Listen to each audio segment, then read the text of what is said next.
Hi, my name's Gary Bosley and I work in the technical team at PGG Wrightson as a technical specialist for agronomy for the North Island. Today, as part of our tech tips, I'm going to be talking about species selection in pasture. So the number of questions you want to ask yourself when you're making those decisions. What type of farming system are you? Are you beef, sheep, or dairy, or even something like a deer? The next thing is soil fertility, so make sure you do a soil test at least 6 months prior to your regrassing situation. Then you can make a decision around what you want to do. Can you correct that fertility? Is there time to do that? Or maybe you change the different species that you're likely to grow in that situation. Grazing management and planning. Are you going to be hard grazed, set stocked? Or are you looking at a rotational grazing situation? And that will change also the species that you're doing. And then finally, when you talk to ryegrasses especially, one of the biggest issues is how long do you want that pasture to perform? Is it a high production 6-month annual type grass?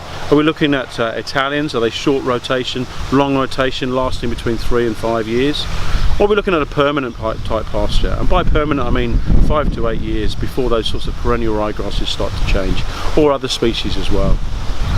Another influence would be the cutting requirements. Do you want to make hay or silage or baleage, that sort of type of thing?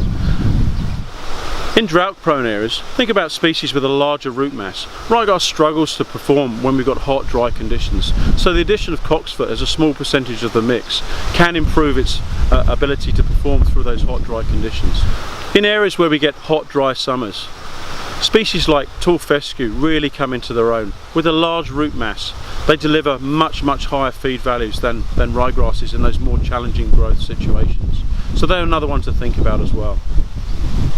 The other addition to the pasture, especially the longer term pastures, will be the addition of clover. This improves the overall intake, dry matter intake, and also the performance of your livestock. So whether it's a sheep system, where you're looking at probably a white clovers with small and medium leaf white clovers, or a dairy situation where you're more that medium to large type scenarios. And also red clover, and where that might sit in the system, and what you're trying to achieve from that. The other species to consider would be herbs, such as plantain and chicory. They change the dynamics of grazing in the different type of systems that we have. Plantain, with its winter growth, goes through mixture with a grass or even a clover in that performance system, really lifts the performance of many animals. Also chicory with its taproot and the amount of the growth that you get through the summer period.